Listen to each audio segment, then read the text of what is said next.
Bonjour chers téléspectateurs. Aujourd'hui, dans le cadre de notre émission Bon à savoir, nous nous trouvons aujourd'hui à Yopougon, au collège Les Mitterrands.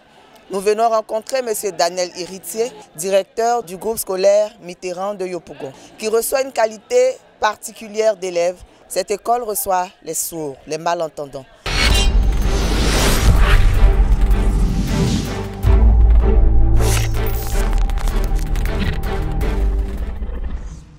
Ici, nous sommes au Collège Mitterrand. Le Collège Mitterrand est un établissement secondaire privé ouvert depuis l'an 2000 aussi.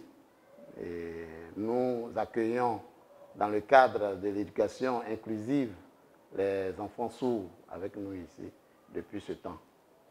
Donc déjà bientôt une vingtaine d'années que nous sommes au service de ces enfants-là. J'ai assumé des responsabilités au niveau fédéral. J'ai été donc président de la Fédération des personnes en handicap. Et à ce niveau-là, il n'y avait pas de sourds qui réussissaient à franchir le cap de CM2 à l'école ivoirienne pour les sourds. Et donc, étant en formation à l'école nationale supérieure de formation des professeurs, j'ai décidé de me joindre à eux à l'E6 pour pouvoir les accompagner dans les lycées et collèges. Et c'est ce qui nous vaut aujourd'hui cet encadrement-là. Quand je suis donc arrivé à l'école des sourds, j'avais aussi la possibilité, je dirigeais déjà cet établissement, Collège Mitterrand, et donc j'ai demandé que ces enfants viennent me rejoindre là pour leur donner une chance de poursuivre leurs études au secondaire. J'ai eu écho de l'université virtuelle la première année d'ouverture, parce que mon petit frère, quand je lui ai demandé, j'attendais le réseau d'orientation, et quand je lui ai demandé où tu es orienté, il m'a dit UVCI. J'ai dit c'est où? Il dit université virtuelle. Ça veut dire quoi? Bon, on a commencé à s'intéresser à ça, et j'ai réfléchi, j'ai dit mais attends, ça veut dire quoi? Vous restez à la maison, tu restes à la maison, tu travailles à l'ordinateur, et puis ils ont les informations, ils ont tout. Mais ça peut m'intéresser, ça peut être intéressant pour mes enfants au lieu de les déplacer. Voilà comment j'ai connu, c'est par l'orientation d'un de mes petits frères que j'ai pris contact avec l'Université virtuelle de Côte d'Ivoire. Pour nous autres handicapés, c'est une opportunité. Se lever le matin, aller dans les bus totalement saturés, on est dispensé de tous ces tracas. On préfère rester à la maison, dans le confort de la maison et travailler. En plus du déplacement, il y a le coût financier. Le coût financier, les parents ne sont plus amenés à donner de l'argent au quotidien aux enfants pour aller au cours. Et là-bas, avec le parcours, le risque même des parcours est éliminé.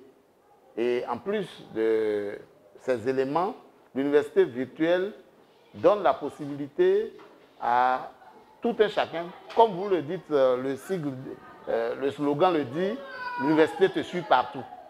L'université te suit partout. Or, aujourd'hui, il est bon d'être en tout lieu, de pouvoir travailler. Et c'est ce que moi j'ai apprécié dans l'avènement de cette université-là. Je m'appelle Soro Feni Nabotene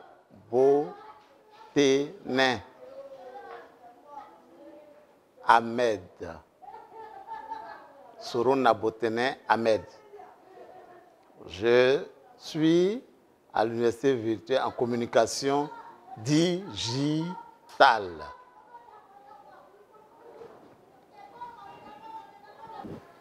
Iman Sagodan.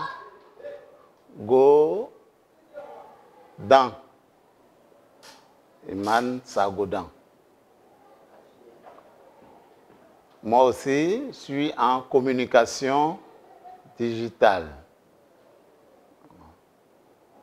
Aujourd'hui, à l'université virtuelle, c'est bon, mais nous les sourds, les gens parlent, c'est difficile pour nous. Moi, je pense qu'à l'université virtuelle, Les sourds, nous sommes deux. Nous sommes deux, ensemble. M. Héritier nous aide à comprendre. Ici, on va à l'école, à l'université virtuelle, les gens parlent aussi. Quand on revient, on travaille ensemble avec M. Héritier à l'ordinateur. Ou bien à la maison, on étudie pour revenir nous aider ici pour comprendre un peu. La véritable difficulté que j'ai rencontrée dans l'éducation de mon enfant, c'est surtout la communication. Bon, à l'école, on leur apprend des signes conventionnels. Mais à la maison, ce ne sont pas ces signes conventionnels que nous, on connaît. Bon, c'est des signes un peu en griffe, je dirais un peu sauvages, barbares. Donc, ce qui pose un énorme problème de la compréhension du langage que nous voulons véhiculer. La différence au niveau, comme je l'ai dit, de leur handicap. Eux, ils sont sourds-muets, bon, les autres, eux, ils entendent.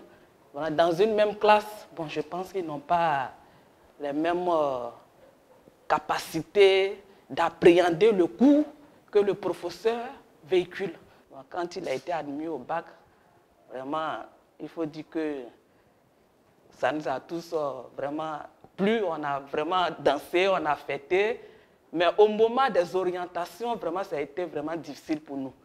Donc, je me suis retournée vers leur encadreur, M. Héritier, qui est toujours là pour nous, qui nous aide tout le temps.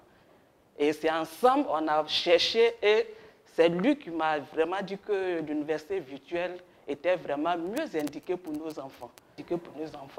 Comme je l'ai dit tantôt, les cours viennent en ligne, les devoirs, pas question de se déplacer encore. Bon, financièrement, on gagne.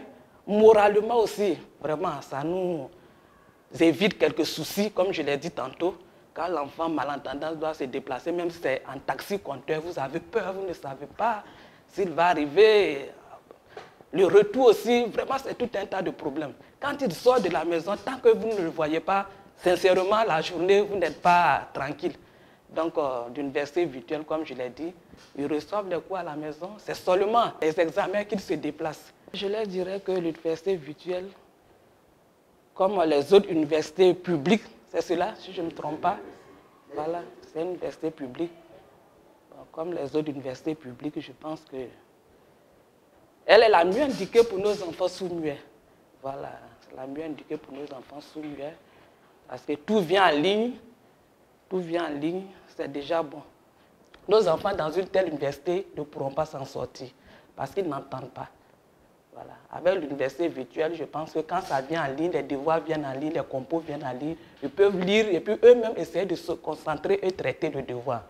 Imaginez-vous un étudiant qui sort le matin, qui reste dans le confort de son salon et qui est à l'université ainsi. Il y a un plus, il y a un gain en temps, en énergie. Et avec le système d'encadrement pédagogique que l'université virtuelle met en place pour le suivi de ses étudiants, un étudiant assidu peut donc s'en sortir. On voudrait donc motiver les uns et les autres, surtout tous nos élèves et étudiants à handicap, que ce soit moteur, auditif, de prendre contact avec cette université pour voir ensemble les méthodologies pédagogiques à adopter pour un bien meilleur avenir de nos étudiants.